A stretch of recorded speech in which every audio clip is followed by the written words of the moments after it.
이거 받고 나가.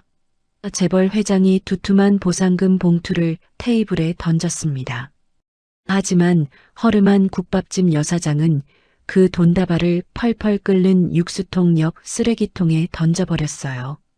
장난하는 거야? 그때 가게 안쪽에서 10살 쌍둥이가 나타났습니다.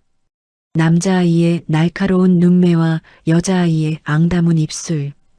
회장은 그 순간 온몸이 얼어붙었어요. 마치 거울을 보는 것 같았거든요. 10년 전 이혼한 전처, 그리고 자신과 똑 닮은 아이들. 과연 이 남자는 어떤 선택을 하게 될까요? 이야기 시작 전에 구독과 좋아요 해주시면 더 흥미진진한 이야기로 찾아올게요. 오늘의 사연 지금 시작합니다. 흙먼지가 자욱한 공사장 진입로에 검은색 고급 세단들이 줄지어 들어섰습니다. 낡은 슬레이트 지붕들과 어울리지 않는 반짝이는 차체가 이상한 대조를 이뤘죠. 맨 앞 차의 뒷문이 열리자 정장을 말끔하게 차려입은 남자가 내렸습니다. 민태준이 구두 굽에 묻은 진흙을 개의치 않고 차에서 나오며 주변을 둘러봤습니다. 수행원들이 우산을 펴들며 그의 뒤를 따랐죠. 회장님, 저쪽입니다. 김 실장이 도면을 펼치며 가리켰습니다. 허름한 건물들 사이로 쌍둥이 국밥이라는 간판이 보였어요. 저 가게 때문에 공사가 늦어지고 있다고? 태준이 미간을 찌푸리며 물었습니다. 예, 보상금을 아무리 올려도 나가지 않겠다고 버티고 있습니다. 현장 소장이 조심스럽게 대답했어요. 내가 직접 나서겠다. 태준이 단호하게 말하며 국밥집을 향해 걸어갔습니다. 수행원들이 따라가려 하자 손짓으로 막았어요. 혼자 들어간다. 낡은 미닫이 문이 삐걱거리며 열렸습니다. 뜨거운 김이 얼굴을 때리며 육수 끓는 냄새가 코끝을 자극했어요. 어서 오세요. 주방에서 밝은 목소리가 들렸습니다. 자욱한 수증기 너머로 고무장갑을 낀 여자가 커다란 국자로 육수를 젓고 있었어요. 태준이 한 걸음 더 들어서자 그 여자가 고개를 돌렸습니다. 어머나. 강현주가 국자를 든 채로 굳어버렸어요. 10년 만에 마주한 전 남편의 모습에 말문이 막혔습니다. 태준 역시 말을 잃었죠. 깔끔하게 화장을 했던 예전 모습 대신 작업복에 머리카락이 흘러내린 연주의 모습이 낯설었어요. 뭐하러 왔어? 연주가 먼저 입을 열었습니다. 국자를 조리대에 내려놓으며 앞치마로 손을 닦았어요. 사업상 볼 일이 있어서. 태준이 차갑게 대답하며 양복 주머니에서 두툼한 봉투를 꺼냈습니다. 이게 뭐야? 보상금이다. 받고 나가. 태준이 봉투를 테이블 위에 던지듯 올려놓았어요. 연주가 봉투를 집어들더니 펄펄 끓고 있는 육수통 옆 쓰레기통에 던져버렸습니다. 장난하는 거야? 태준의 목소리가 차가워졌어요. 장난은 무슨. 나는 여기서 절대 안 나가. 연주가 맞섰습니다. 그때 가게 안쪽에서 문이 열리는 소리가 났어요. 엄마, 누구야? 10살 정도 되어 보이는 남자아이가 나타났습니다. 학교 가방을 메고 교복을 단정하게 입은 모습이었어요. 태준이 그 아이를 보는 순간 깜짝 놀랐습니다. 자신이 어릴 때 찍은 사진과 너무나 닮아 있었거든요. 다온아, 빨리 학교 가. 연주가 황급히 아이의 어깨를 떠밀었어요. 근데 이 아저씨는 누구야? 다온이 태준을 똑바로 쳐다보며 물었습니다. 날카로운 눈빛이 태준과 똑 닮았어요. 그때 또 다른 아이가 나왔습니다. 엄마, 오빠랑 나 늦겠어. 여자아이였는데 역시 태준과 닮은 구석이 많았습니다. 라온아, 어서 가. 연주의 목소리에 다급함이 묻어났어요. 태준이 두 아이를 번갈아 보며 입술을 굳게 다물었습니다. 본능적으로 뭔가 이상하다는 걸 느꼈어요. 잠깐. 태준이 다온의 이름표를 보려고 다가갔습니다. 강다온, 강나온? 아이들의 성이 강 씨라는 걸 확인한 태준의 얼굴이 굳어졌어요. 왜 우리 이름을 알아? 다온이 경계하는 눈으로 물었습니다. 엄마를 괴롭히지 마세요. 라온이 태준 앞을 가로막으며 소리쳤어요. 연주가 급히 아이들을 뒷문으로 밀어냈습니다. 어서 학교 가. 늦겠어. 아이들이 나간 후 가게 안에는 정적이 흘렀어요. 저 아이들이. 태준이 입을 열려는데 밖에서 쿵쿵 소리가 났습니다. 철거 용역들이 쇠파이프로 가게 문을 두드리고 있었어요. 회장님, 괜찮으십니까? 김 실장의 목소리가 들렸습니다. 저 사람들 누구야?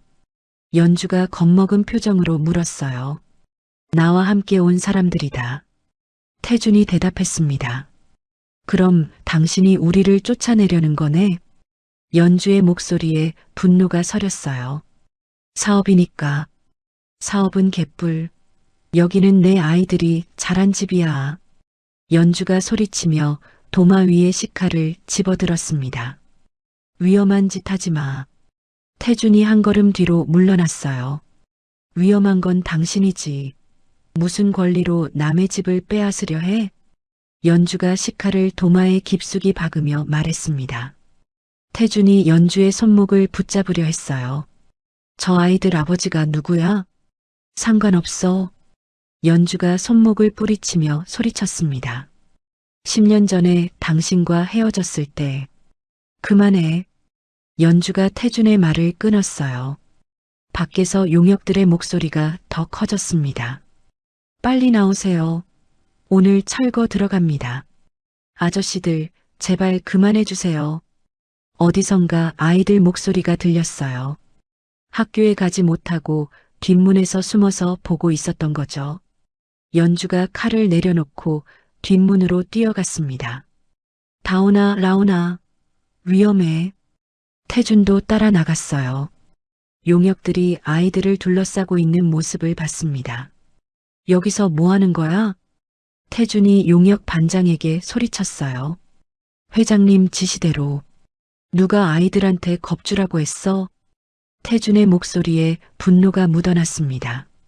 다온이 동생을 품에 안고 떨고 있었어요. 라온은 무서워서 울음을 터뜨렸죠. 엄마. 라온이 연주에게 달려갔습니다. 태준이 그 모습을 보며 뭔가 가슴이 찡해왔어요. 왜 그런지 모르겠지만 저 아이들이 자꾸 신경 쓰였습니다. 모두 물러서. 태준이 용역들에게 명령했어요. 오늘은 이만 가겠다. 태준이 연주를 마지막으로 한번 보고는 돌아섰습니다. 이게 끝이 아니야. 뒤에서 연주의 목소리가 들렸어요. 나도 안다. 태준이 대답하며 차에 올랐습니다. 차창 너머로 연주가 아이들을 안고 있는 모습이 보였어요. 가족이라는 단어가 태준의 머릿속에 떠올랐습니다. 회장님, 다음 계획은?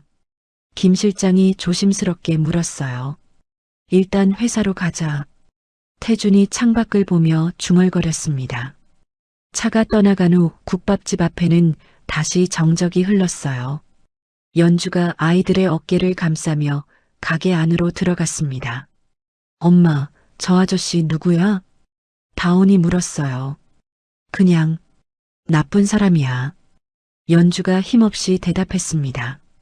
하지만 마음 한구석에서는 10년 전 기억들이 되살아나고 있었어요. 태준과 함께했던 행복했던 시절이 떠올랐죠. 저녁이 되어 가게 문을 닫은 후에도 연주는 잠이 오지 않았습니다. 아이들은 쪽방에서 잠들었고 혼자 남은 홀에서 멍하니 앉아 있었어요. 왜 하필 태준이 나타난 거야? 연주가 한숨을 쉬며 생각했습니다. 그동안 숨겨왔던 비밀이 들킬까봐 불안했어요. 다온과 라온이 태준의 아이라는 사실을 아무도 모르게 지켜왔는데 이제 어떻게 해야 할지 막막했습니다. 한편 태성건설 본사 회장실에서는 태준이 밤늦도록 깨어 있었어요. 책상 위에 놓인 위스키 잔을 만지작거리며 오늘 일을 되짚어봤습니다. 분명 내 아이들이야. 태준이 확신에 찬 목소리로 혼잣말했어요. 김 실장이 문을 두드렸습니다. 들어와. 회장님, 조사 결과입니다. 김 실장이 서류 뭉치를 책상에 올려놓았어요. 태준이 서류를 펼쳐보니 다온과 라온의 출생신고서가 있었습니다.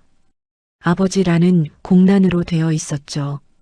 더 자세한 조사가 필요할 것 같습니다. 김 실장이 조심스럽게 말했어요.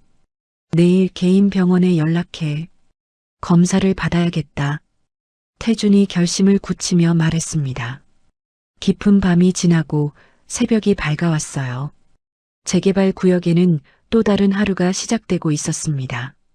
태준이 텅 빈 회장실에서 김 실장이 가져온 서류들을 펼쳐놓고 있었습니다. 아이들의 사진과 자신의 어린 시절 앨범을 나란히 놓고 하나하나 비교해 봤어요. 똑같네. 태준이 혼잣말하며 사진을 들여다봤습니다. 다온의 눈매와 라온의 입모양이 자신과 너무나 닮아 있었어요. 밤새 위스키만 만지작거리며 잠 한숨 못 잤습니다. 머릿속이 복잡했거든요. 아침이 밝자 태준이 개인 변호사에게 전화를 걸었어요. 유전자 검사를 받고 싶다. 언제부터 준비하시겠습니까? 지금 당장. 태준의 목소리에 다급함이 묻어났습니다. 몇 시간 후 태준은 다시 재개발 구역으로 향했어요. 이번에는 용역들을 모두 물려놓고 혼자 갔습니다. 국밥집 문을 열고 들어가니 연주가 점심 장사 준비를 하고 있었어요. 어젯밤 잠을 제대로 못 잤는지 얼굴이 많이 상해 보였습니다. 또 왔네. 연주가 도마에 식칼을 거칠게 꽂으며 말했어요. 대화가 필요해. 태준이 조심스럽게 접근했습니다. 할 말 없어. 나가. 연주가 주방으로 들어가 버렸어요. 태준이 포기하지 않고 가게 구석 테이블에 앉았습니다. 곧 점심시간이 되어 손님들이 하나둘 들어오기 시작했어요. 어서 오세요. 연주가 밝은 목소리로 손님들을 맞았습니다. 하지만 태준을 힐끔힐끔 신경 쓰는 게 보였어요. 아줌마 국밥 하나요. 김치찌개도 하나. 손님들이 주문을 외치자 연주가 바쁘게 움직였습니다. 혼자서 10여 명의 손님을 상대하느라 진땀을 흘렸어요. 그때 학교에서 돌아온 다온과 라온이 가게로 들어왔습니다. 엄마, 우리 왔어. 라온이 밝게 인사했어요. 어제 그 아저씨네. 다온이 태준을 발견하고 경계하는 눈빛을 보냈습니다. 왜 또 왔어요? 라온이 태준에게 다가가며 물었어요. 어제와 달리 호기심 어린 표정이었습니다. 그냥 국밥이 먹고 싶어서. 태준이 어색하게 대답했어요. 연주가 황급히 달려와 아이들을 가로막았습니다. 너희 숙제부터 해. 엄마 배고파? 라온이 투정을 부렸어요. 연주가 무거운 뚝배기에 국밥을 담아 라온에게 건네려 했습니다. 그런데 손이 미끄러져 떨어뜨릴 뻔했어요. 태준이 재빠르게 몸을 날려 라온을 안고 뚝배기를 받아냈습니다. 뜨거운 국물이 태준의 비싼 양복에 튀었어요. 괜찮아? 태준이 라온의 안전부터 확인했습니다. 아저씨가 다쳤어요. 라온이 걱정스러운 표정으로 태준의 젖은 옷을 바라봤어요. 괜찮다. 태준이 손수건으로 라온의 손을 먼저 닦아줬습니다. 그 순간 라온의 머리카락 한 가닥이 손수건에 묻었어요. 태준이 몰래 그 머리카락을 주머니에 넣었습니다. 미안해요, 아저씨. 라온이 자신의 손수건으로 태준의 옷을 닦아주려 했어요. 그 모습이 너무 순수해서 태준의 마음이 흔들렸습니다. 그만. 연주가 달려와 태준을 밀쳐냈어요. 라온아, 이리 와. 연주가 딸을 자신의 뒤로 숨겼습니다. 식사하던 동네 단골 손님들이 상황을 지켜보고 있었어요. 저 양복쟁이 누구야? 또 건물주 관련된 사람 아냐? 연주 언니 힘들게 하지 마. 단골 손님들이 하나둘 자리에서 일어났습니다. 태준을 향해 다가오는 모습이 위협적이었어요. 나가. 여기서 장사 못하게 하지 마. 한 아저씨가 소리치며 태준의 어깨를 밀었습니다. 우리 동네에서 썩 꺼져. 다른 손님도 가세했어요. 태준이 밀려나며 흙바닥에 넘어졌습니다. 비싼 양복이 진흙투성이가 됐어요. 아저씨, 라온이 걱정스럽게 외쳤습니다. 라온아, 들어가. 연주가 딸의 손을 붙잡고 가게 안으로 끌고 갔어요. 태준이 털털거리며 일어나 차에 올랐습니다. 자존심이 상했지만 더 큰 의문이 머릿속을 지배했어요. 분명히 내 아이들이야. 차 안에서 김 실장에게 전화를 걸었습니다. 다른 방법을 써보자. 어떤 방법을 말씀하시는 겁니까? 저들의 자금줄부터 막아. 태준의 목소리가 차가워졌어요. 며칠 후부터 이상한 일들이 연주에게 일어나기 시작했습니다. 식자재 납품업체에서 갑자기 계약을 해지한다고 통보해 왔어요. 무슨 소리예요? 그동안 잘 거래했잖아요. 연주가 전화로 항의했습니다. 죄송합니다. 위에서 내려온 지시라. 업체 직원이 미안해하며 전화를 끊었어요. 은행에서도 연락이 왔습니다. 대출 상환을 독촉하는 내용이었어요. 아직 기한도 안 됐는데 왜 갑자기? 연주가 은행 직원에게 물었습니다. 규정이 바뀌었습니다. 빨리 상환해 주세요. 이런 일들이 연달아 일어나자 연주는 직감했어요. 태준의 지시라는 걸 말이죠. 분노가 치밀어 올랐습니다. 연주가 아이들을 이웃집에 맡기고 태성건설 본사로 향했어요. 화려한 로비에 들어서자 경비원이 가로막았습니다. 어디서 오셨습니까? 민태준 회장 만나러 왔어요. 연주가 목소리를 높였어요. 약속 있으시나요? 약속은 무슨, 당장 불러내요. 연주가 소리치며 경비원을 밀치고 들어가려 했습니다. 안 됩니다. 경비원들이 연주를 막으려 했어요. 실랑이가 벌어지는 모습을 직원들이 구경했습니다. 놓으세요.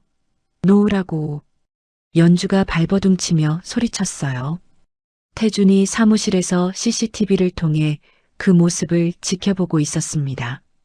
연주의 절망적인 표정을 보니 뭔가 가슴이 답답해 왔어요. 김 실장. 예, 회장님. 저 여자를 올려보내지 마. 대신 이걸 전해줘. 태준이 서류 봉투를 내밀었습니다. 친권 포기 각서가 들어있었어요. 김 실장이 로비로 내려가 연주에게 봉투를 건넸습니다. 회장님께서 전해드리라고 하십니다. 연주가 봉투를 받아들고 뜯어봤어요. 내용을 확인하는 순간 얼굴이 새하얗게 변했습니다. 이게 뭐야? 연주가 서류를 찢어발기며 소리쳤어요. 제발 아이들은 건드리지 마. 연주의 절규가 로비에 울려 퍼졌습니다.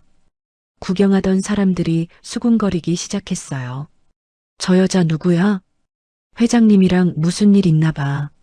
연주가 찢어진 서류를 바닥에 뿌리고 나갔습니다. 태준이 창문 너머로 그 모습을 지켜보며 복잡한 심정이었어요. 왜 이렇게 마음이 불편하지? 그날 밤 연주는 아이들을 재우고 혼자 가게 홀에 앉아 있었습니다. 온갖 걱정이 머릿속을 맴돌았어요. 태준이 정말 알아버리면 어떻게 하지? 10년 전 이혼할 때 임신 사실을 숨겼던 이유가 있었습니다. 태준의 성공을 위해 짐이 되고 싶지 않았거든요. 하지만 이제 와서 진실이 밝혀진다면 아이들은 어떻게 될까요? 갑자기 나타난 아버지를 받아들일 수 있을까요? 연주가 한숨을 쉬며 찢어진 서류 조각들을 바라봤습니다. 친권을 포기하라니, 그런 말도 안 되는 요구를 하다니. 절대 안 돼. 연주가 결심을 굳히며 혼잣말했어요. 한편 태준도 잠 못 이루는 밤을 보내고 있었습니다. 내일이면 유전자 검사 결과가 나올 예정이었거든요. 만약 정말 자신의 아이들이라면 어떻게 해야 할까요? 10년 동안 모른 척하고 산 자신이 원망스러웠어요. 새벽이 되어서야 두 사람 모두 깊은 잠에 빠져들었습니다. 내일은 또 다른 전쟁이 기다리고 있을 거라는 걸 알면서도 말이에요. 태준의 자리를 호시탐탐 노리던 그룹 2인자 최 전무가 어두운 조명의 밀실에서 비릿한 미소를 짓고 있었습니다. 책상 위에는 로비 난동 CCTV 영상과 쌍둥이의 등본이 놓여 있었어요. 이제 민태준도 끝이군. 최 전무가 서류를 넘기며 중얼거렸습니다. 오래 기다려왔던 기회가 드디어 온 것 같았거든요. 휴대폰을 들고 언론사 국장에게 전화를 걸었어요. 나야. 좋은 소식이 있어. 어떤 소식입니까? 태성건설 회장의 숨겨진 비밀을 주겠다. 특종감이야. 최 전무의 목소리에 아기가 서려 있었습니다. 얼마나 큰 건입니까? 그룹 전체가 흔들릴 정도로. 같은 시각 태준은 개인 병원에서 의사를 마주보고 앉아 있었습니다. 손에 든 검사 결과지를 보며 깊은 한숨을 쉬었어요. 99.9% 일치입니다. 의사가 조심스럽게 말했어요. 확실한 거죠? 태준이 다시 한번 물었습니다. 네, 의심의 여지가 없습니다. 친부가 맞습니다. 태준이 주먹으로 책상을 내리쳤어요. 10년 동안 자신의 아이들을 모르고 살았다는 충격이 컸습니다. 그동안 나는 뭘 한 거야? 태준이 혼잣말하며 머리를 감쌌어요. 병원을 나와 차에 앉아서도 정신이 멍했습니다. 연주가 왜 그 사실을 숨겼는지 알 것 같았어요. 그때 김 실장이 급히 전화를 걸어왔습니다. 회장님, 큰일 났습니다. 무슨 일이야? 언론에 기사가 터졌습니다. 지금 당장 확인해 보세요. 태준이 휴대폰으로 포털 사이트에 들어갔어요. 메인 화면을 가득 채운 헤드라인을 보고 경악했습니다. 태성건설 회장, 조강지처와 혼외자 버린 비정한 두 얼굴. 기사를 클릭해서 읽어보니 더 충격적이었어요. 자신과 연주의 과거, 그리고 아이들의 존재까지 모든 게 낱낱이 공개되어 있었습니다. 이걸 누가? 태준이 분노하며 김 실장에게 전화를 걸었어요. 당장 회사로 가자. 회장님, 지금 기자들이 몰려 있습니다. 피하시는 게 상관없어. 당장 가. 한편 쌍둥이 국밥 앞에는 수백 명의 기자들과 유튜버들이 몰려들었습니다. 카메라 셔터 소리가 요란하게 울려 퍼졌어요. 강현주 씨 나와서 입장 밝혀주세요. 아이들은 정말 민 회장의 친자입니까? 기자들이 소리치며 가게 문을 두드렸습니다. 연주가 황급히 가게 셔터를 내렸어요. 영문도 모르는 다온과 라온이 공포에 질려 쪽방 장롱 안으로 숨어들었습니다. 무서워, 오빠. 라온이 떨리는 목소리로 말했어요. 괜찮아. 내가 지켜줄게.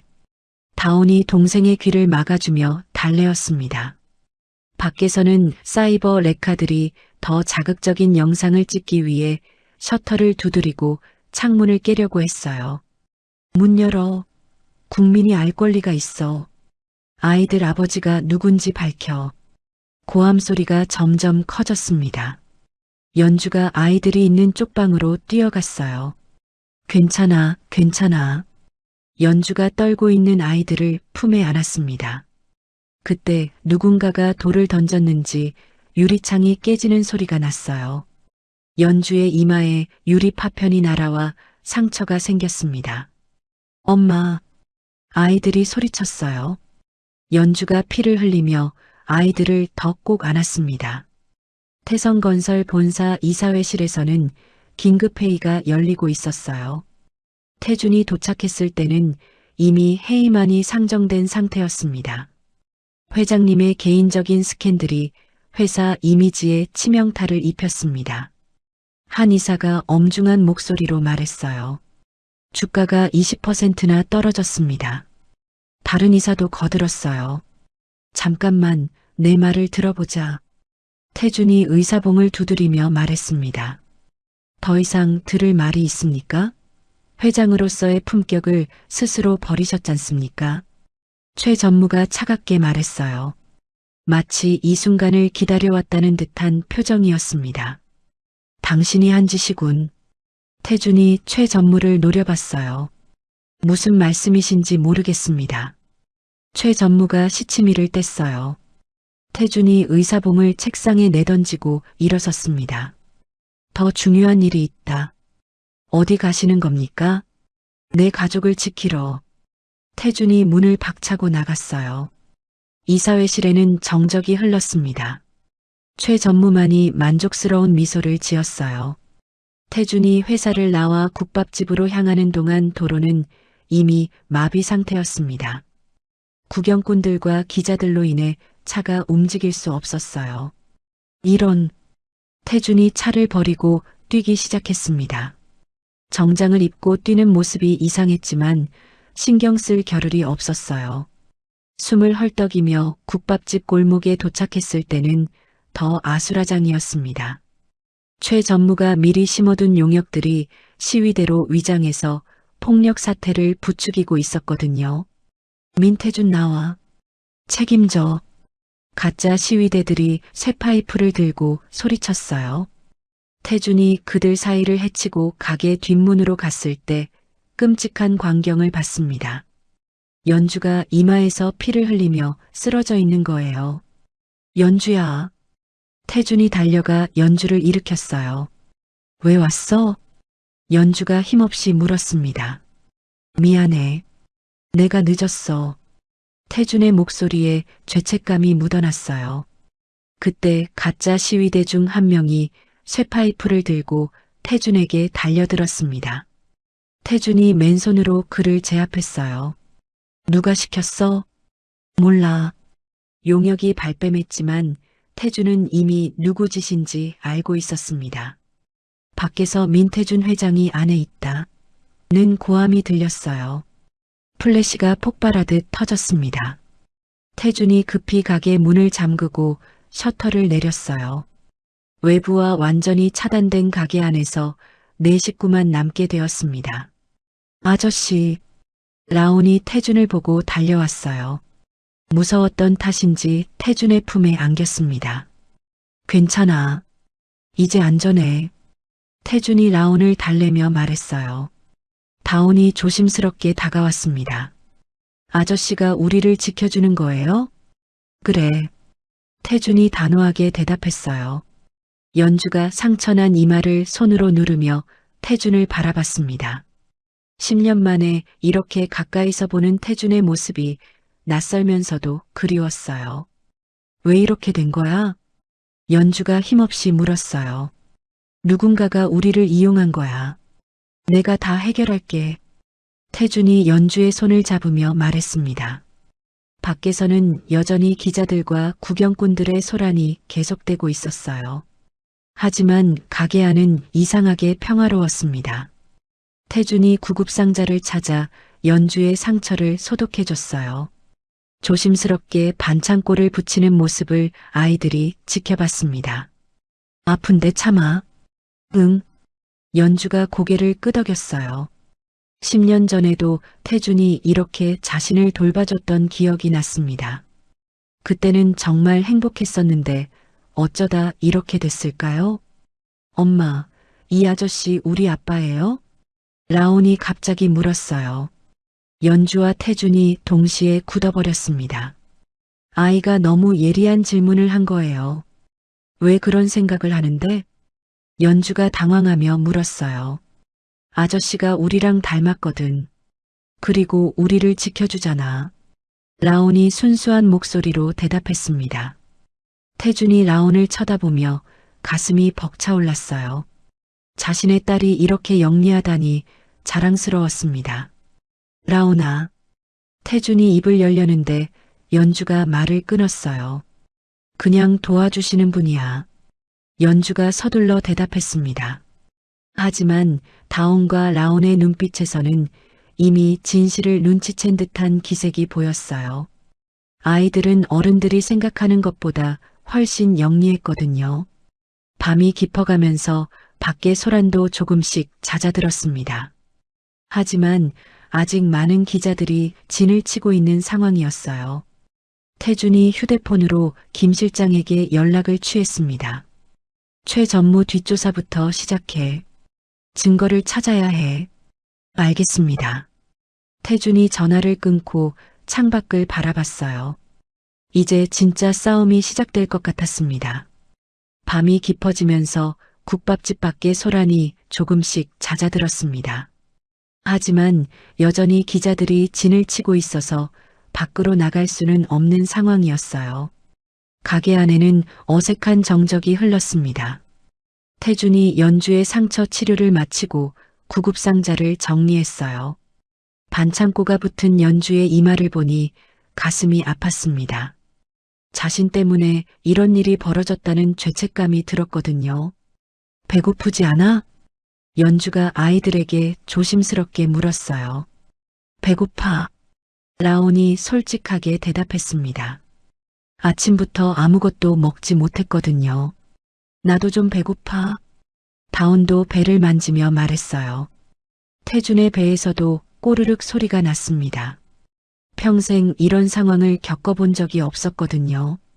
언제나 정해진 시간에 정해진 음식을 먹었는데 이렇게 배가 고픈 것도 처음이었어요. 가스가 끊어졌는데 어떻게 하지? 연주가 걱정스럽게 주방을 둘러봤습니다. 아이들이 배고파하는데 음식을 만들 수가 없었어요. 휴대용 버너가 있어. 다온이 구석에서 작은 버너를 가져왔어요. 그래, 이걸로 하면 돼. 연주가 안도하며 버너에 불을 붙였습니다. 파란 불꽃이 올라오자 조금이나마 마음이 놓였어요. 연주가 냉장고에서 재료들을 꺼내 간단한 국밥 2그릇을 끓이기 시작했습니다. 작은 버너라 시간이 오래 걸렸지만 정성스럽게 만들었어요. 조금만 기다려. 금방 끓을 거야. 연주가 국자로 국물을 저으며 말했어요. 태준이 그 모습을 지켜보며 10년 전을 떠올렸습니다. 신혼 때도 연주가 이렇게 정성스럽게 밥을 해줬었거든요. 가난했지만 행복했던 시절이었어요. 김치 썰리는 소리만이 조용한 가게 안을 채웠습니다. 네 사람이 낡은 테이블에 둘러앉아 어색한 침묵 속에서 숟가락을 들었어요. 태준이 국밥을 한 숟가락 떴습니다. 입안에 퍼지는 그 맛에 깜짝 놀랐어요. 10년 전 신혼 시절 연주가 해주던 바로 그 맛이었거든요. 맛있어? 라온이 태준을 쳐다보며 물었어요. 응, 정말 맛있다. 태준이 진심으로 대답했습니다. 비싼 호텔 음식보다 훨씬 맛있다고 느꼈어요. 태준이 국밥을 먹으며 멍하니 생각에 잠겼습니다. 언제부터 이런 소소한 행복을 잊고 살았을까요? 돈과 성공만 쫓아다니느라 정말 중요한 것들을 놓치고 있었던 것 같았어요. 아저씨, 왜 울어? 라온이 걱정스럽게 물었어요. 태준이 자신도 모르게 눈물이 나고 있다는 걸 깨달았습니다. 급히 손으로 눈물을 닦았어요. 괜찮아. 그냥 국밥이 너무 맛있어서. 정말? 라온이 순수한 눈으로 물었습니다. 정말이야. 태준이 웃으며 대답했어요. 그때 라온이 자신의 국밥 위에 올려진 고기 한 점을 떼어서 태준의 숟가락에 올려줬습니다. 아저씨가 우리 지켜줘서 고마워요. 이거 드세요. 라온의 작은 손길에 태준의 마음이 따뜻해졌습니다. 이런 순수한 마음을 받아본 게 언제였을까요? 고마워, 라온아. 태준이 감동하며 고기를 입에 넣었어요. 세상에서 가장 맛있는 고기 같았습니다. 식사를 마친 후 다온이 구석에서 수학 문제집을 꺼내 풀기 시작했어요. 어려운 문제에 막혀서 끙끙대는 모습이 보였습니다. 뭐가 어려워? 태준이 자연스럽게 다가가 물었어요. 이 문제요. 너무 어려워서 모르겠어요. 다온이 문제집을 보여줬습니다. 중학교 수준의 수학 문제였어요. 태준이 펜을 들고 종이에 공식을 적어가며 쉽게 설명해 줬습니다. 복잡해 보이던 문제가 간단하게 풀렸어요. 우와, 대단해요. 다온의 눈이 휘둥그레졌습니다. 처음으로 태준에게 존경심 어린 눈빛을 보냈어요. 아저씨 정말 똑똑하시네요. 수학 선생님보다 더 잘 가르쳐 주세요. 아이들이 감탄하며 말했습니다. 태준이 뿌듯해했어요. 자신의 아이들에게 인정받는다는 게 이렇게 기분 좋은 일인지 몰랐거든요. 더 어려운 문제도 가져와 봐. 정말요? 다온이 신이 나서 더 많은 문제집을 가져왔어요. 태준이 하나하나 차근차근 설명해 주자 다온이 금세 이해했습니다. 역시 자신의 아들답게 머리가 좋았어요. 한편 라온은 연주 옆에서 내일 학교 준비를 하고 있었습니다. 크레파스로 그림을 그리는 모습이 진지했어요. 뭘 그리고 있어? 연주가 물었어요. 가족 그림이요. 라온이 대답했습니다. 연주가 그림을 들여다보니 엄마와 오빠 그리고 자신이 그려져 있었어요. 그런데 한쪽 구석에 정장을 입은 남자가 하나 더 있었습니다. 이 아저씨는 누구야? 연주가 조심스럽게 물었어요. 우리를 지켜주는 아저씨요. 라온이 태준을 가리키며 말했습니다. 우리 가족에 들어오면 안 되나요? 라온의 순수한 질문에 연주가 할 말을 잃었습니다. 아이가 벌써 태준을 가족으로 생각하고 있다는 게 놀라웠어요. 태준이 그 모습을 보고 있었습니다. 자신이 그림 속에 들어가 있다는 게 신기하면서도 감동적이었어요. 밤이 깊어지면서 아이들이 졸기 시작했습니다. 하루 종일 무서운 일들이 많았거든요. 쪽방에 가서 자자. 연주가 아이들을 데리고 안쪽 방으로 들어갔어요. 태준은 혼자 홀에 남았습니다. 고요한 가게 안에서 오늘 하루를 돌이켜봤어요. 아침에는 자신이 회사 회장이었는데 지금은 철거 예정인 국밥집에 숨어 있다니 인생이 참 아이러니했습니다. 하지만 이상하게 마음이 평화로웠어요. 연주가 아이들을 재우고 나와서 태준과 마주 앉았습니다. 10년 만에 둘만 있는 시간이었어요. 미안해. 태준이 먼저 입을 열었습니다. 뭐가? 오늘 일. 모든 게 내 잘못이야. 태준의 목소리에 진심이 담겨 있었어요. 당신 잘못이 아니야. 나도 알아. 누군가 일부러 이런 상황을 만든 거잖아. 연주가 담담하게 말했습니다. 그래도 내가 당신들을 지켜주지 못했어. 예전에도 그랬지. 연주가 씁쓸하게 웃었어요. 그때는 정말 몰랐어. 당신이 임신한 줄도 아이들이 있는 줄도. 태준이 진심으로 말했습니다. 말했으면 어땠을까? 그때 당신은 성공하기 위해서 너무 바빴어. 내가 짐이 될 것 같았거든. 연주가 10년 전을 회상하며 말했어요. 바보 같은 소리 하지 마. 당신이 짐이었던 적은 없어. 태준이 연주의 손을 잡으려 했지만 연주가 손을 뺐습니다. 이제 와서 그런 말 해봤자 소용없어. 이미 다 지나간 일이야. 하지만 연주의 목소리에는 원망보다는 체념이 담겨 있었어요. 다시 시작할 수는 없을까? 태준이 조심스럽게 물었습니다. 무슨 소리야? 연주가 놀란 표정으로 태준을 봤어요. 우리 다시 가족이 될 수 없을까? 태준의 진심 어린 목소리에 연주가 흔들렸습니다. 하지만 쉽게 대답할 수 없었어요. 10년이라는 시간이 그렇게 쉽게 지워지는 게 아니야. 나도 안다. 하지만 노력해보고 싶어? 태준이 간절하게 말했습니다.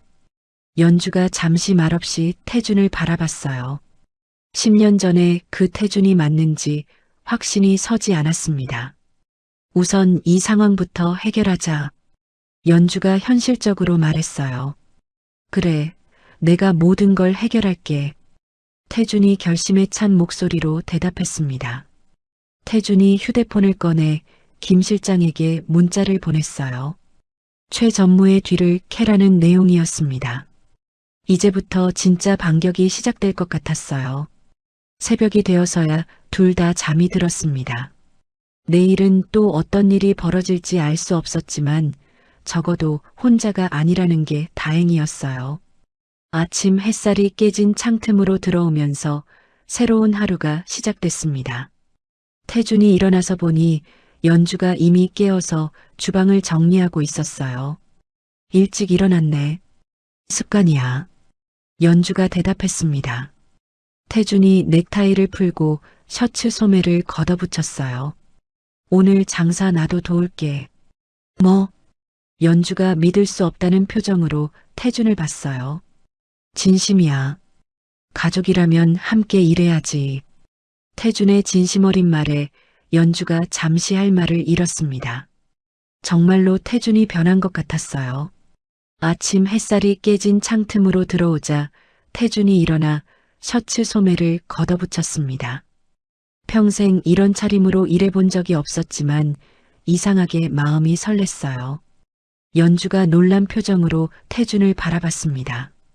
정말 도우려고? 당연하지. 가족이잖아. 태준이 자연스럽게 말했어요. 그 말에 연주의 마음이 조금씩 누그러지는 것 같았습니다. 그럼 우선 밖 상황부터 확인해 보자.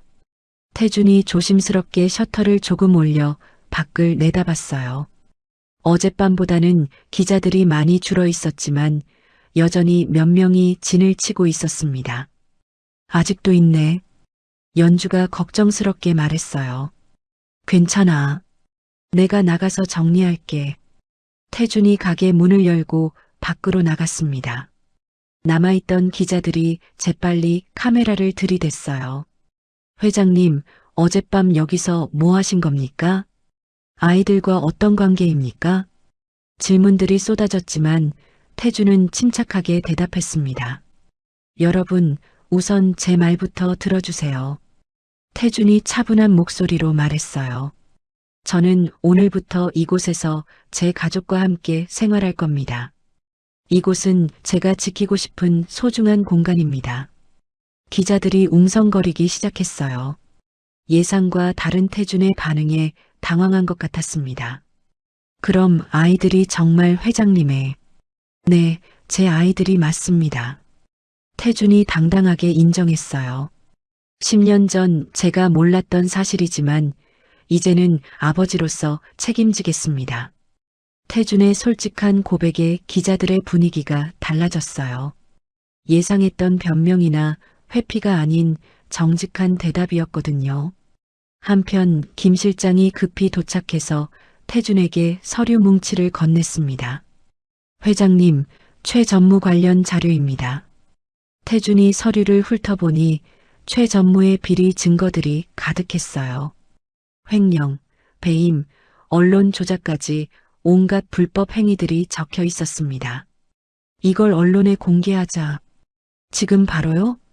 아니다. 단계적으로 하자. 태준이 신중하게 말했습니다. 태준이 휴대폰을 꺼내 SNS에 첫 번째 게시물을 올렸어요.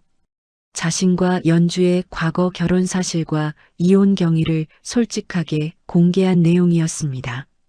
저희는 10년 전 젊은 시절 사랑해서 결혼했지만 제가 미숙해서 이혼하게 되었습니다. 그 과정에서 아이들의 존재를 몰랐던 것은 전적으로 제 잘못입니다. 게시물을 본 사람들의 반응이 조금씩 달라지기 시작했어요. 악의적인 댓글보다는 이해하는 댓글들이 늘어났습니다. 몇 시간 후 태준이 두 번째 게시물을 올렸어요. 재개발 계획을 수정해서 이 지역을 문화보존지구로 만들겠다는 내용이었습니다. 기존의 정취를 살리면서도 주민들이 계속 생활할 수 있는 공간으로 만들겠습니다. 구체적인 설계도와 함께 올린 게시물에 사람들이 관심을 보이기 시작했어요. 점심시간이 되자 호기심 어린 손님들이 하나둘 찾아오기 시작했습니다. 처음에는 구경 차온 사람들이었지만 국밥 맛을 보고는 놀라워했어요. 이거 정말 맛있는데? 생각보다 훨씬 좋네. 손님들의 반응이 좋자 태준이 뿌듯해했습니다. 대기 번호표를 나눠주며 능숙하게 손님들을 안내했어요. 몇 분이세요? 2명이요. 잠시만 기다려주세요. 곧 자리 나올 거예요. 태준이 정중하게 응대하는 모습에 손님들이 신기해했습니다. 재벌 회장이 직접 서빙을 하다니 상상도 못했거든요. 가게 안에서는 연주가 분주하게 국밥을 끓이고 있었어요. 태준이 홀에서 주문을 받고 서빙을 도맡아 하니까 일이 훨씬 수월했습니다. 국밥 2그릇 나갑니다. 연주가 주방에서 외쳤어요. 네. 태준이 대답하며 뜨거운 뚝배기를 들어 손님 테이블로 가져갔습니다.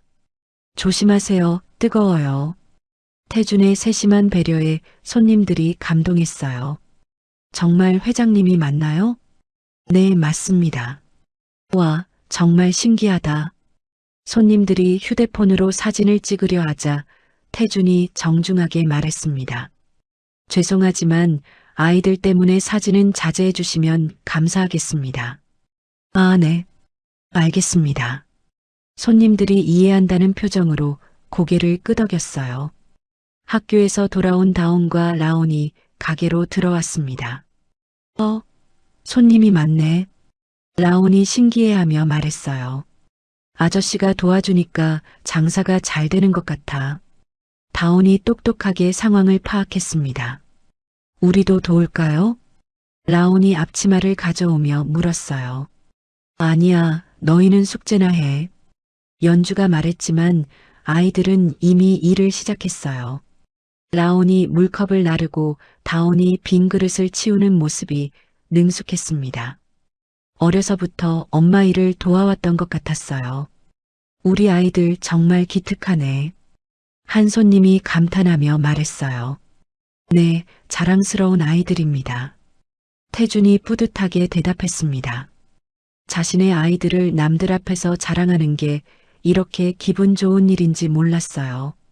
하지만 연주는 점심시간이 지나면서 조금씩 어지러움을 느끼기 시작했습니다. 며칠째 제대로 잠도 못 자고 스트레스를 받아서인지 몸이 좋지 않았어요.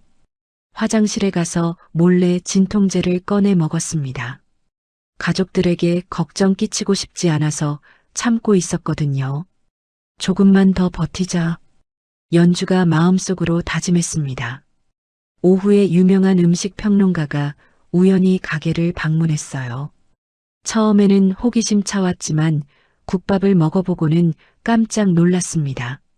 이 맛 정말 특별하네요. 평론가가 연주에게 말했어요. 감사합니다. 연주가 수줍게 대답했습니다. 혹시 레시피가 특별한 게 있나요? 그냥 정성스럽게 끓이는 게 전부예요. 연주의 겸손한 대답에 평론가가 감동했어요. 그날 저녁 평론가가 자신의 블로그에 국밥집에 대한 긍정적인 리뷰를 올렸습니다. 진심이 담긴 한 그릇의 따뜻함이라는 제목의 글이었어요. 블로그 글이 퍼지면서 국밥집에 대한 입소문이 나기 시작했어요. SNS에도 긍정적인 후기들이 하나둘 올라왔습니다. 김 실장이 태준에게 최고급 한우와 신선한 채소들을 가져왔어요. 회장님, 이걸로 메뉴 개발을 해보시죠. 좋은 생각이야. 태준이 연주와 함께 새로운 레시피를 개발하기 시작했습니다. 기존의 서민적인 맛에 고급 재료를 더해서 품질을 높였어요. 이렇게 하면 어때? 태준이 조리법을 제안했어요. 좋네. 이런 방법도 있구나. 연주가 감탄하며 대답했습니다. 둘이 함께 요리하는 모습이 10년 전 신혼 시절과 똑 닮았어요.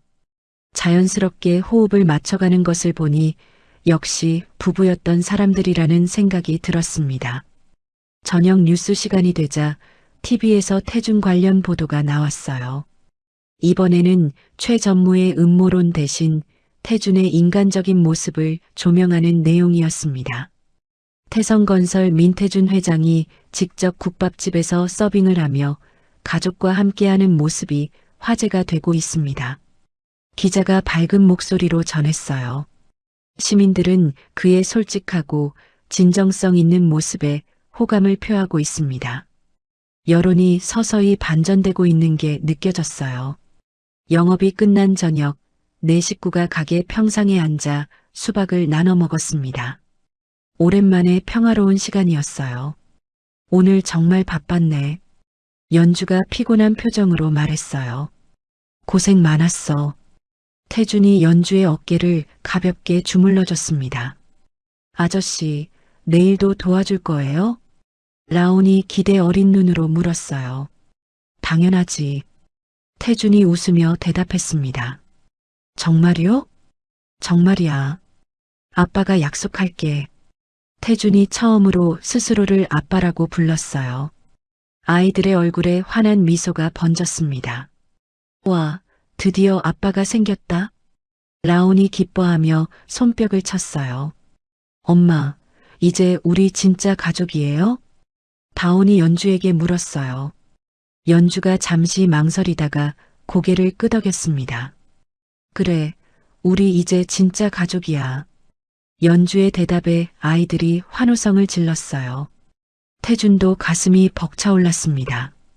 하늘에는 별들이 반짝이고 있었고 가족의 웃음소리가 조용한 골목에 울려 퍼졌어요. 평범하지만 가장 소중한 하루였습니다.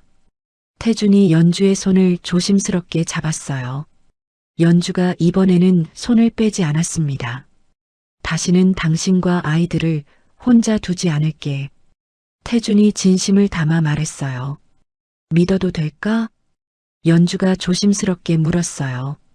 약속해. 태준의 확신에 찬 목소리에 연주가 안도했습니다. 그렇게 조용하고도 따뜻한 밤이 깊어갔어요. 내일은 또 어떤 일들이 기다리고 있을지 모르지만 이제는 혼자가 아니었습니다.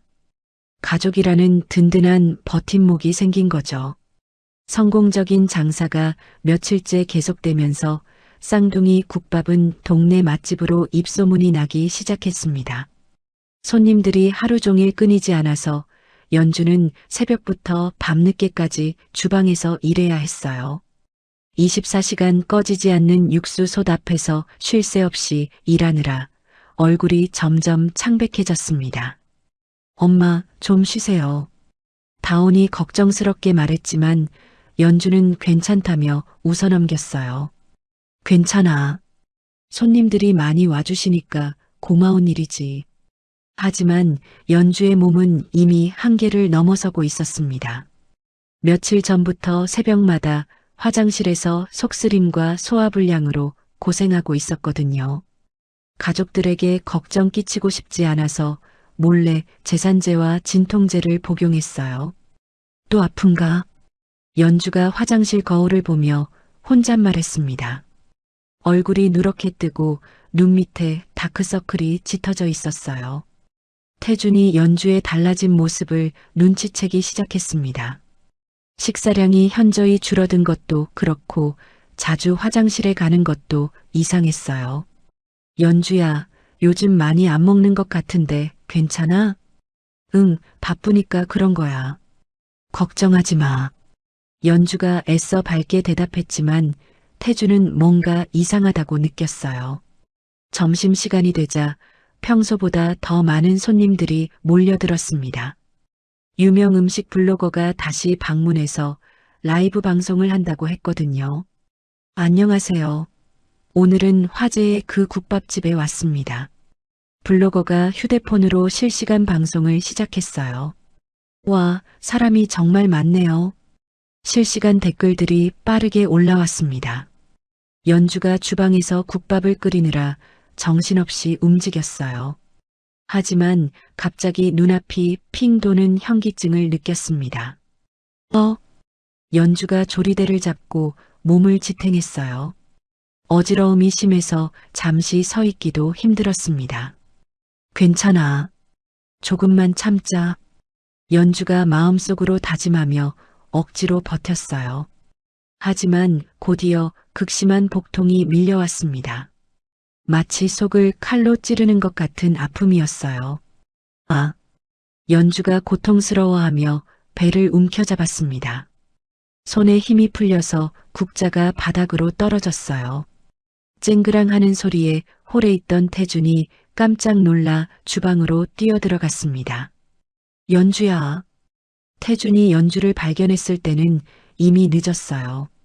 연주가 바닥에 쓰러져서 검붉은 피를 토하고 있었습니다. 연주야, 정신 차려. 태준이 연주를 흔들어 깨우려 했지만 연주는 의식을 잃은 상태였어요.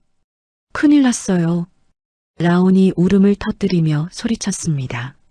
엄마, 다온도 겁에 질려 달려왔어요. 태준이 사색이 되어 연주를 업었습니다. 평소보다 훨씬 가벼워진 연주의 몸무게가 느껴졌어요. 119에 신고했습니다. 한 손님이 급히 말했어요. 고맙습니다. 태준이 연주를 안고 가게 밖으로 뛰어나갔습니다. 구급차 사이렌 소리가 점점 가까워지고 있었어요. 아저씨, 엄마 괜찮을까요?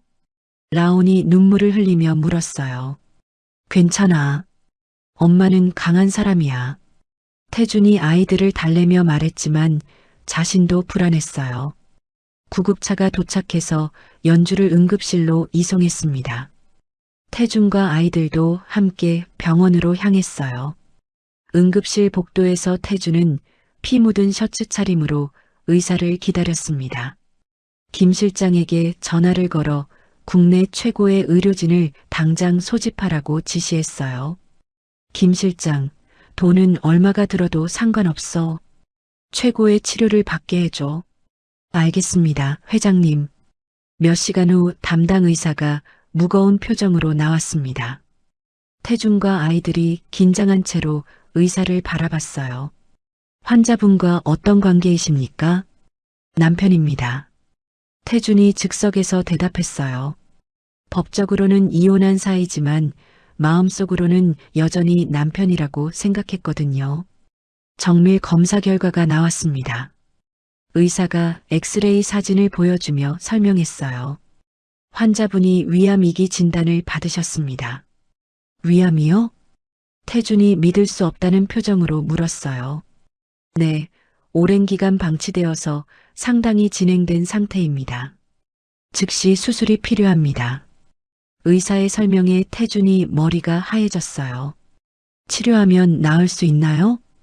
다온이 떨리는 목소리로 물었습니다. 다행히 전이는 되지 않았습니다. 수술로 완치 가능성이 높으니까 너무 걱정하지 마세요. 의사가 아이들을 배려해서 희망적으로 말해줬어요. 하지만 태준은 그동안 연주가 혼자 얼마나 아팠을지 생각하니 가슴이 미어졌습니다. 자신이 좀 더 일찍 알아챘다면 이렇게까지 되지 않았을 텐데요. 수술은 언제 할 수 있나요? 내일 아침에 하는 게 좋겠습니다. 더 늦으면 위험할 수 있어요. 알겠습니다. 최선을 다해주세요. 태준이 의사에게 간곡히 부탁했어요. 태준이 병원을 지키며 자리를 비운 사이 벼랑 끝에 몰린 최 전무는 사무실에서 독한 술을 들이키고 있었습니다. 태준의 여론 반전으로 자신의 입지가 더욱 좁아졌거든요. 이대로 끝날 순 없어. 최 전무가 술잔을 내려놓으며 중얼거렸어요. 마지막 카드를 꺼낼 때가 온 것 같았습니다. 전화를 걸어 불법 철거 용역업체에 연락했어요. 내일 새벽에 작업 들어간다. 하지만 아직 주민이 상관없어. 건물 안에 누가 있든 말고 그냥 밀어버려. 뒷감당은 내가 한다. 최 전무가 잔혹하게 지시했습니다. 학교에서 돌아온 다온과 라온은 엄마가 병원에 있다는 소식을 듣고 집에 혼자 있어야 했어요. 이웃집 아주머니가 잠시 봐주기로 했지만 아이들은 불안했습니다. 저녁이 되어 집으로 돌아간 아이들이 가게 앞에 모여있는 거대한 굴착기와 험상궂은 용역들을 발견했어요. 저 사람들 뭐야? 다온이 겁먹은 표정으로 물었어요. 모르겠어. 무서워 보여. 라온이 오빠 뒤로 숨었습니다. 아이들이 가게 안으로 들어가려는데 용역들이 가로막았어요. 여기 들어가면 안 돼. 왜요? 여기 우리 집인데요. 다온이 용기를 내서 말했어요. 내일부터 철거 들어간다. 빨리 나가. 용역 반장이 거칠게 말했습니다. 아이들이 무서워하며 가게 안으로 도망쳤어요. 다온이 김 실장에게 전화를 걸어봤지만 연결되지 않았습니다. 오빠 어떡해? 라온이 울먹이며 물었어요. 괜찮아.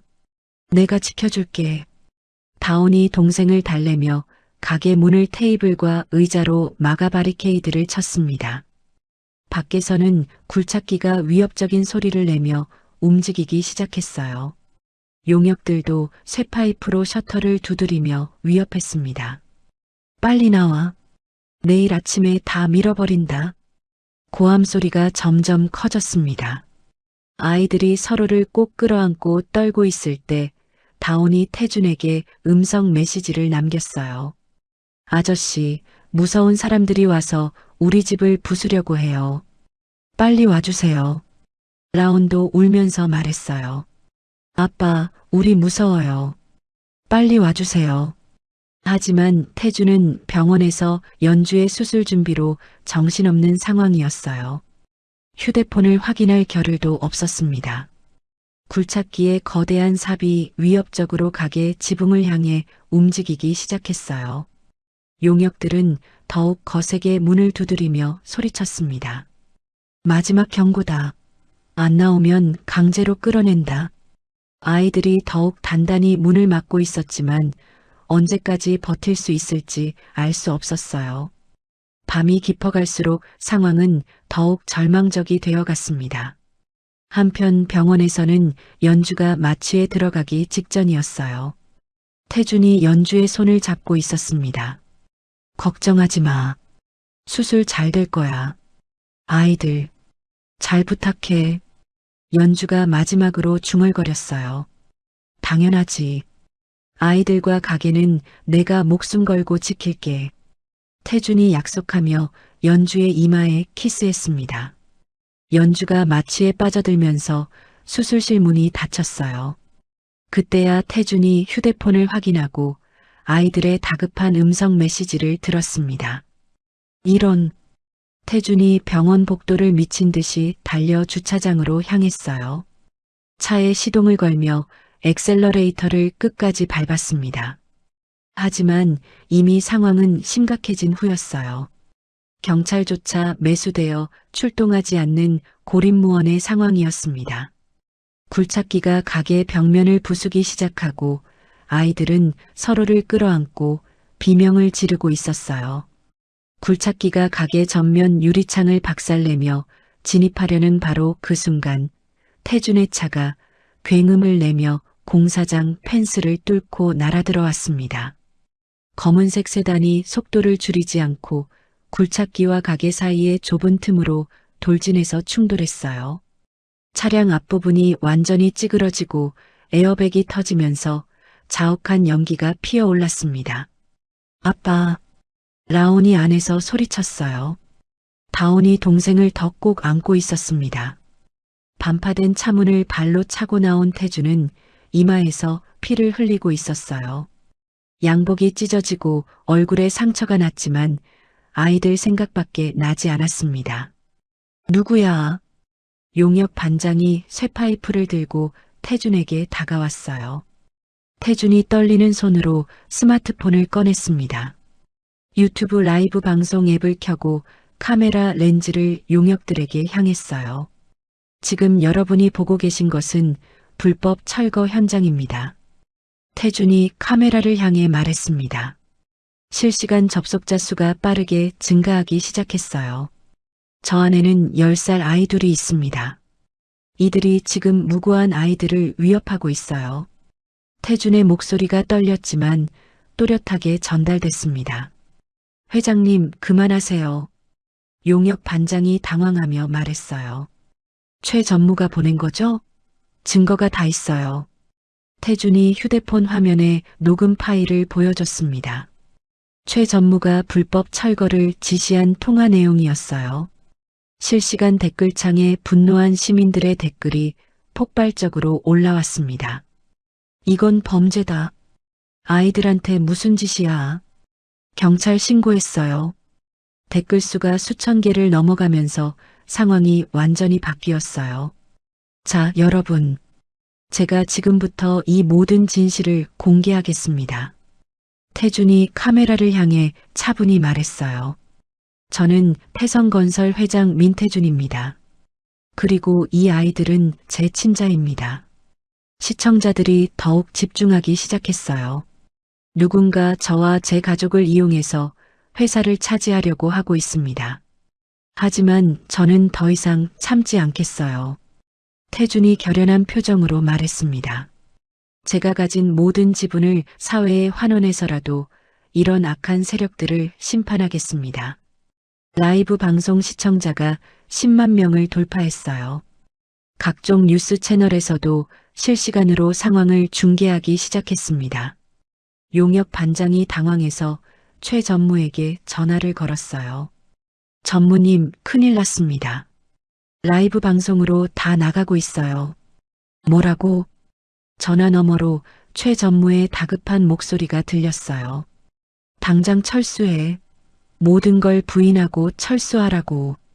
최 전무가 소리치며 전화를 끊었습니다. 멀리서 경찰차 사이렌 소리가 들려오기 시작했어요. 여론의 압박을 받은 경찰청장이 직접 지시를 내린 거였습니다. 전부 무기 버리고 물러서. 경찰들이 확성기로 소리쳤어요. 용역들이 하나둘씩 쇠파이프를 던지고 도망치기 시작했습니다. 굴착기 운전사도 기계에서 내려 달아났어요. 태준이 흙먼지 속에서 가게 안으로 뛰어들어갔습니다. 다온아, 라온아, 아빠. 아이들이 바리케이드 뒤에서 뛰어나왔어요.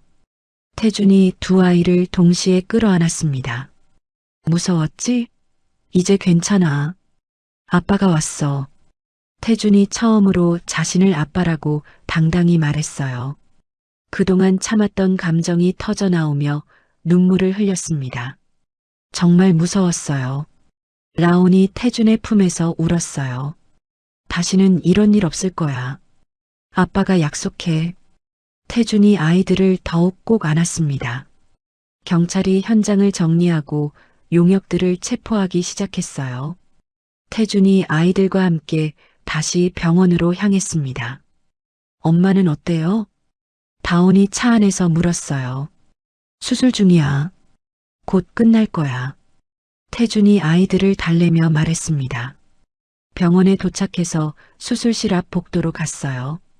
빨간 불이 계속 켜져 있었습니다. 얼마나 더 걸려요? 라온이 불안해하며 물었어요. 조금만 더 기다리자. 태준이 아이들과 함께 의자에 앉아 기다렸습니다.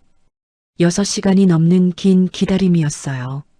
김 실장이 급히 도착해서 상황을 보고했습니다. 회장님, 최 전무가 공항에서 출국 금지 조치를 받고 긴급 체포됐습니다. 그래. 태준이 담담하게 받아들였어요. 지금은 연주의 수술이 더 중요했거든요.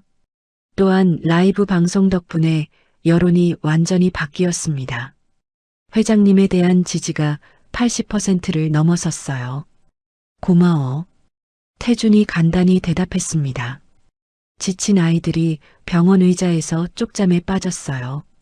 태준이 자신의 재킷을 벗어 아이들에게 덮어줬습니다. 새벽이 되어서야 마침내 수술실 문이 열렸어요. 주치의가 마스크를 벗으며 나왔습니다. 태준이 다리에 힘이 풀려 주저앉을 뻔했지만 간신히 버텼어요. 의사의 입모양을 간절히 지켜봤습니다. 수술 잘 됐습니다. 의사가 미소를 지으며 말했어요. 다행히 암세포를 깨끗하게 제거했습니다. 완치 가능성이 매우 높으니까 안심하세요. 태준이 그 자리에 털썩 주저앉았어요. 안도감에 눈물이 쏟아졌습니다. 정말요? 잠에서 깬 아이들이 뛰어와 물었어요. 그럼요.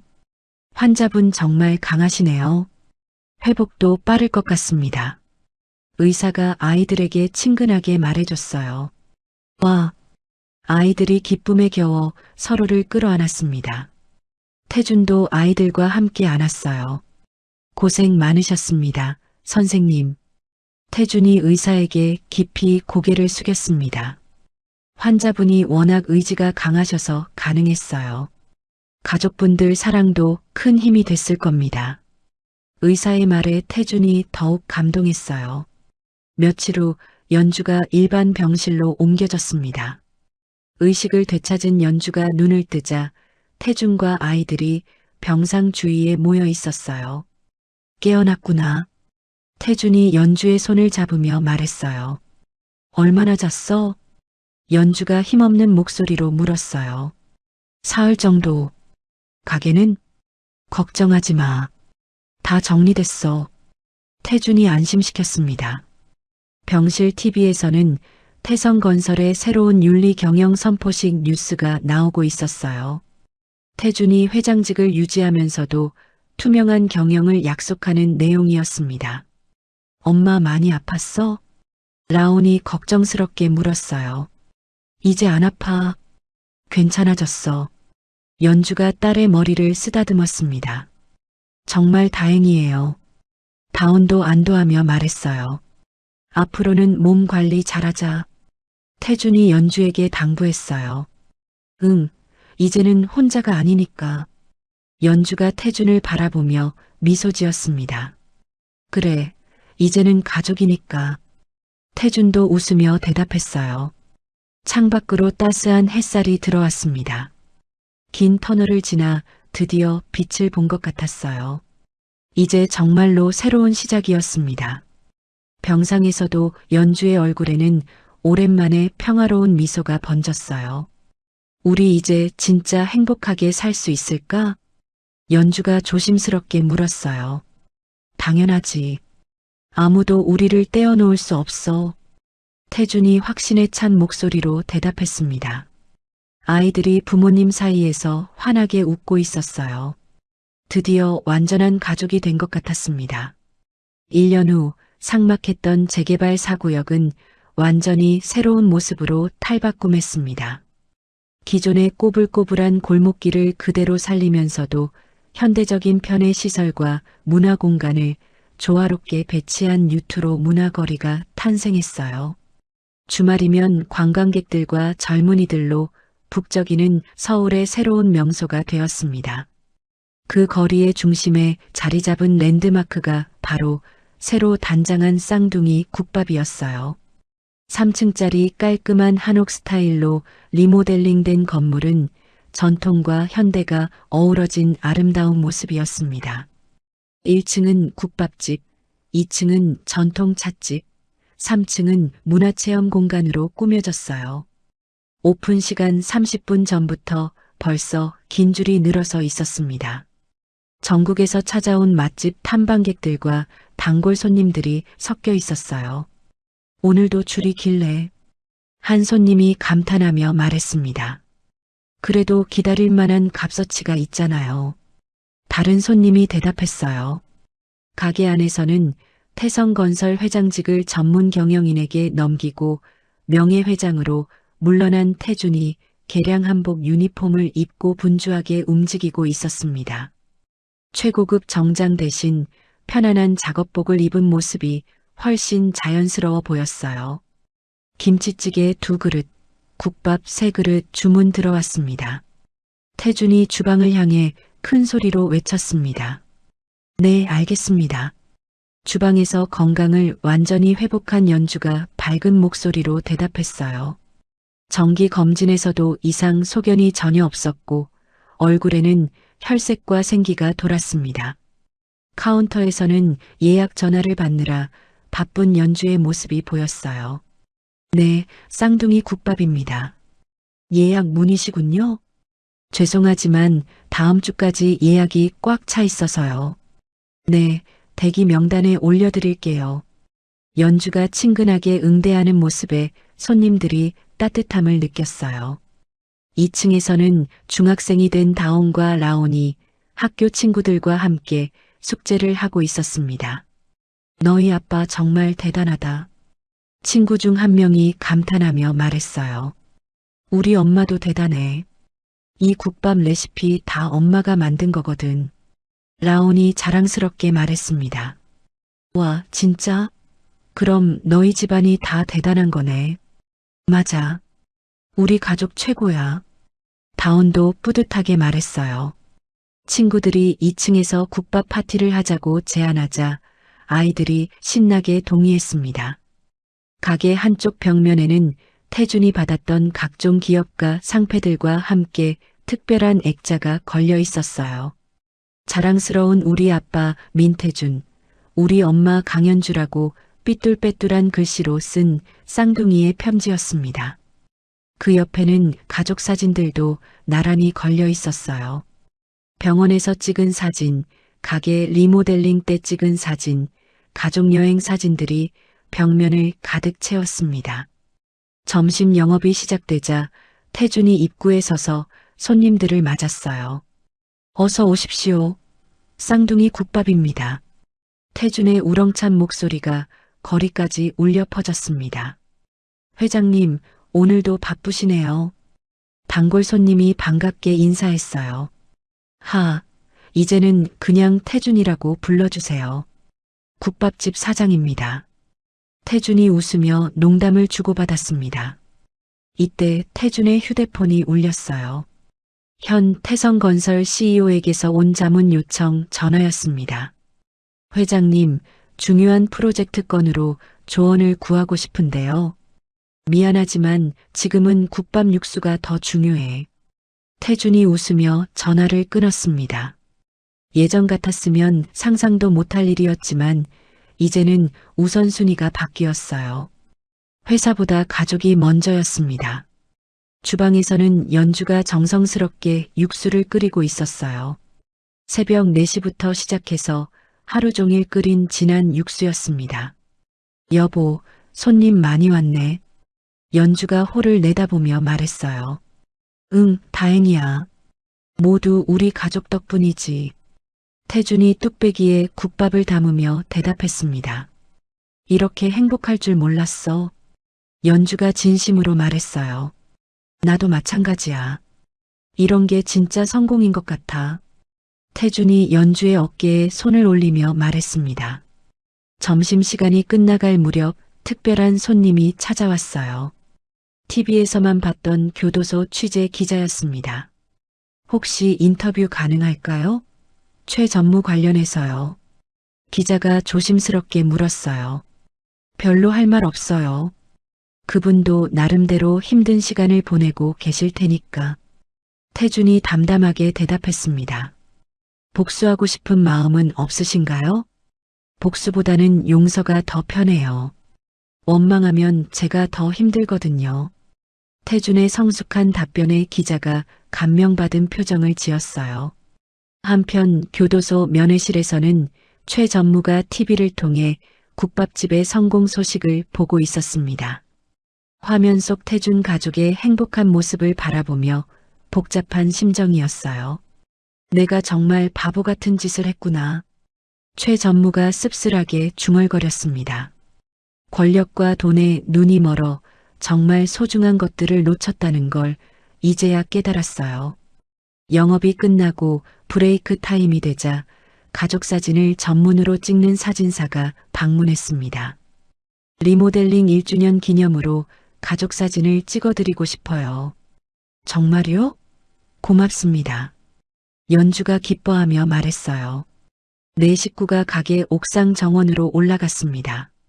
옥상에서는 새로 지어진 아파트 단지와 보존된 옛 골목이 조화롭게 어우러진 풍경이 한눈에 보였어요. 여기서 찍으면 배경이 멋질 것 같아요. 사진사가 카메라를 설정하며 말했습니다. 가족들이 자연스럽게 포즈를 취했어요. 태준과 연주가 가운데 서고 다온과 라온이 양옆에 섰습니다. 하나, 둘, 셋. 사진사가 셔터를 눌렀어요. 한 장 더 찍을까요? 이번엔 좀 더 자유롭게요. 이번에는 다온과 라온이 부모님 사이로 파고들어 장난스러운 표정을 지었어요. 태준이 연주의 손을 잡고 속삭였습니다. 내 인생 최고의 투자는 바로 당신과 아이들이었어. 연주가 수줍게 미소 지으며 그의 손을 맞잡았어요. 이제 와서 그런 말하면 어떡해. 부끄러우니까. 진심인데? 태준이 웃으며 말했습니다. 카메라 셔터 소리와 함께 가족의 행복한 순간이 영원히 기록되었어요. 해가 지기 시작하자 거리에 하나둘 불빛이 켜지기 시작했습니다. 쌍둥이 국밥의 따뜻한 간판 불빛도 환하게 켜졌어요. 내일도 바쁘겠네. 연주가 예약 명단을 보며 말했어요. 좋은 일이지. 많은 사람들이 우리를 찾아주시니까. 태준이 대답했습니다. 아빠, 엄마 고마워요. 라온이 갑자기 말했어요. 뭐가? 연주가 물었습니다. 우리 가족 만들어줘서요. 정말 행복해요. 라온의 순진한 말에 모두 웃음을 터뜨렸어요. 우리도 고마워. 태준이 딸의 머리를 쓰다듬며 말했습니다. 다운도 덧붙였어요. 처음엔 아빠가 무서웠는데 이제는 최고예요. 그래, 앞으로도 더 좋은 아빠가 될게. 태준이 약속했습니다. 카메라가 옥상에서 서서히 멀어지면서 전체적인 풍경을 담아냈어요. 리모델링된 문화거리의 정경과 그 중심에서 환하게 빛나는 쌍둥이 국밥의 모습이 보였습니다. 내 가족의 왁자지껄한 웃음소리가 조용한 골목에 울려 퍼졌어요. 마치 이 거리 전체를 따뜻하게 감싸는 것 같았습니다. 쌍둥이 국밥의 따뜻한 불빛이 거리를 환하게 밝히는 가운데 한 가족의 새로운 행복이 시작되고 있었어요.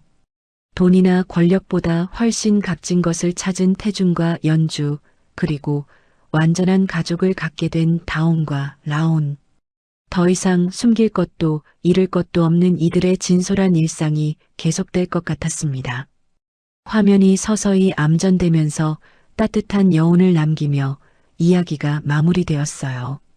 진정한 행복은 거창한 것이 아니라 소중한 사람들과 함께하는 평범한 일상 속에 있다는 메시지를 전하며 모든 시청자들의 마음에 깊은 감동을 남겼습니다. 때로는 우리가 가장 소중한 것들을 놓치고 살아갈 때가 있습니다. 성공과 돈, 명예를 쫓아가다 보면 정작 가장 가까운 곳에 있던 행복을 지나치곤 하죠. 태준과 연주의 이야기는 우리에게 묻습니다. 진정한 성공이란 무엇일까요? 높은 빌딩과 많은 재산일까요? 아니면 사랑하는 가족과 함께 나누는 따뜻한 한 끼 식사일까요? 허름한 국밥집에서 찾은 진짜 보물은 바로 서로를 아끼고 보듬는 마음이었습니다. 돈으로 살 수 없는 가장 값진 것들 말이에요. 여러분도 오늘 하루 곁에 있는 소중한 사람들에게 사랑한다는 마음을 전해보시길 바랍니다. 그 작은 관심과 따뜻함이 누군가에게는 세상을 바꾸는 힘이 될 수 있으니까요. 이야기를 끝까지 들어주셔서 감사합니다. 누군가의 이야기 속에서 당신의 마음이 쉬어갈 수 있길 바랍니다. 구독과 좋아요로 이 따뜻한 여정을 함께 해주세요. 다음 이야기에서 또 만나요.